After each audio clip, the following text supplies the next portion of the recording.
Darren, Coventry up next then, a team who've they've had a pretty good season, haven't they, under difficult circumstances?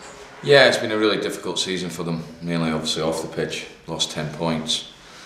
Good team though, one of the better teams we've played this season. We played them Boxing Day, I think it was. Good players, so it'll be a tough game. An attacking side, aren't they? They've scored a lot of goals, but like ourselves, and conceded a lot as well, so it could be an open game. But no, they've also got a striker well in form, 21 league goals, the boy Wilson, a bit like, you know, a Brit for us, so we'll have to be on our guard against him. They've obviously lost Clark since we played them on Boxing Day, but they've got Eccleston on loan, and the name escapes me. Delfonso, thanks, Alan, on loan.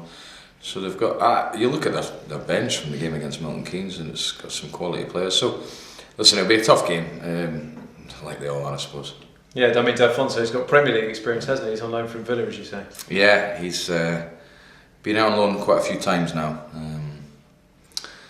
But the players will be fully aware of that, you know, and his qualities and all the rest of it. But again, it's about how we perform. I think our last two home league games have been really convincing, really confident performances, and I've been really pleased with them.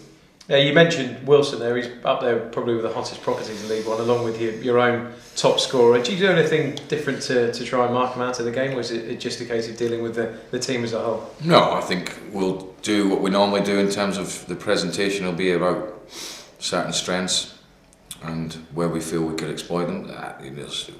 We do our homework on teams and we show them certain clips, and really it's patterns in games that, you know, happen a lot in one game or two games. When we've watched one at the moment, and that you look for, and then we try and sort of show the players that, and hopefully they take it on board on Saturday. Simple as that, really. Yeah, and Stephen Presley, another young Scottish manager who's done a fine job. As we've said, the circumstances haven't been easy, but he's marshalled his side to a comfortable position, especially as they've had a 10-point deduction. Yeah, I felt when they played us actually at Christmas time, excuse me, I thought they would be a lot closer for the playoffs, even though they had the 10-point deduction. Because like I say, before we played them in the videos we watched, they were good. But they're a very capable team on their day, so we've got to make sure that we're at it like the last two home games, really. We've talked a lot, haven't we, recently about freshening things up in the team, regardless of results, really. Does that become harder as a manager when you watch the DVD again on Tuesday night and see a good performance? Well, I think the difference this week to last week is obviously with one extra day's rest, and I feel that, you know, there are players in the team that played Tuesday are pretty fresh anyway, you know. So I'll look at it and I'll decide. But when I talk about freshening things up, I think it's got to be, you know, over maybe 3-4 games as opposed to 1 or 2. You know, I think they cope with that no problem. But I've got a team in mind. I know my team that I'm going to pick. But there'll definitely be between the Bradford and Carlisle game, and possibly Saturday changes within the team. There's no question about that. Cosy, we talked about him, didn't we, after Tuesday night? Had an excellent game on his return to the team. Do you feel he needs a bit of a run now just to get himself back to perhaps where he was earlier in the season? I thought he did very, very well, and he's trained very well in the last 2 or 3 weeks. That was the reason why I chucked him back in. He's naturally a left back, you know, where we've played players that can play there, but are not so maybe natural at times. But he hit a little bit of a lull in terms of his form, but he's picked it up again. He's looked confident again. I thought he was very, very good. I thought he definitely brought a freshness to it. He was up and down, and that's what I wanted, and it was pleasing to see. Yeah, his decision making was spot on as well, wasn't it? In both areas of the pitch, which I guess is something he's been looking to improve on. No, we've worked on it. We've really worked hard with the boy, as we have with others, on certain areas he's got to improve. We do a lot of that, and, you know, the boy has improved. We just need to see a consistent level of improvement from him now, and if we do, then he's a good left back.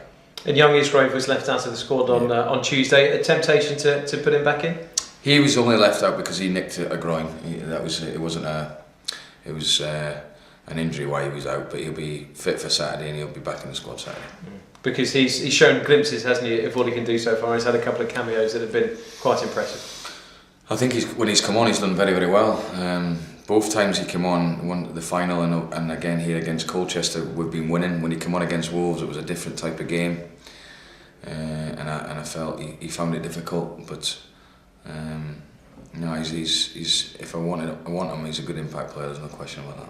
And the gap is 6 points now, isn't it, to your closest pursuers, which is a good psychological lead more than anything. But another win this weekend, it's another giant step, really, isn't it? Yeah, I think we are taking it literally one at a time, trying to get as many points as we can before the end of the season. We've got 15 points to play for and try and get as many as we can, and hopefully it's enough to get us to finish 6th. Yeah, the decent crowd, wasn't it, with the initiative, the £5 initiative on Tuesday night, and you'd hope that performance will bring a few back through the gates on Saturday. I hope so. I was pleased about the manner of the performance because of the crowd, and perhaps a lot of people that hadn't come on a regular basis, hopefully after that they would come back, because some of the football was excellent. So that was a pleasing thing. And maybe the reason is the fact that financially the country's not in a great state, and the fact that there was a fiver and other people turned up, maybe that is the reason. So again, I suppose you could use that as a positive again. So I just hope that we get bigger crowds, and everyone does, and the reason why we haven't, I don't know, but when they see football like that, you ain't going to see better football than some of the stuff we played second half. And reproducing that on Saturday is now the key, isn't it? We've talked so much, haven't we, about consistency, but you want to see exactly the same again from your side. Yeah, and I think that's the thing we've found really difficult. I think to go 3, 4, 5 apart from the start of the season, and that's something that, when I'm talking about a freshness, I mean, that's the sort of thing I'm talking about. But I think 1, 2 games are fine, no problem with that. But if we can get to that level, we know we're a good team. Is Grove back then from that slight knock? Joe Newell would return to the squad, wouldn't he, this weekend as well? Is that the fully fit squad then, fully available? Yeah, I think it will be. I think everyone's going to be there. I think we've got 24 training today, so yeah, there's good numbers. And I think Bostock, I'm right in saying he's got one more game to negotiate, has he, with his 9 years? I think they get scrapped after this Saturday, so you'll be hoping he can get through. Yeah, I think he's one that definitely needs a bit of a break, and with that in mind as well, obviously after Saturday he can't get suspended, so I'm in my thinking I'm probably might just leave him this weekend.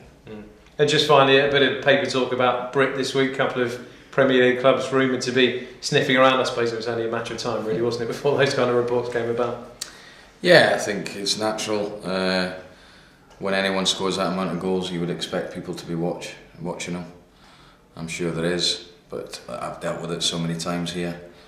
The boy's really, really happy here. He loves it. You can see that in the way he plays with a smile on his face.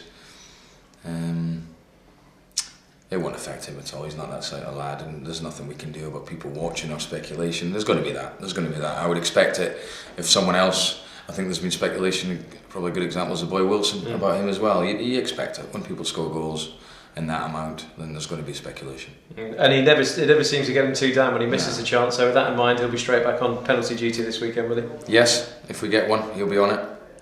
If he misses again, he'll be off it. So it's up to him. But I had a good chat with the boy this morning, because even when he misses a penalty, he has a smile to himself, which can be taken a different way. But he's a good player and a lovely lad. Yeah, and in fairness to him as well, that is probably one of the reasons why he's such a good striker, because if he does miss one, it doesn't get him down, it doesn't plan his mind too much. No, it doesn't. Strikers will miss chances. The ones that always get in there will miss a percentage of chances. He, in fairness to him, has been quite clinical for most of the season. If you look at all the chances he had, he probably could have had 40 goals, and he might still get there, but he's had a great season, fantastic season, and long may it continue.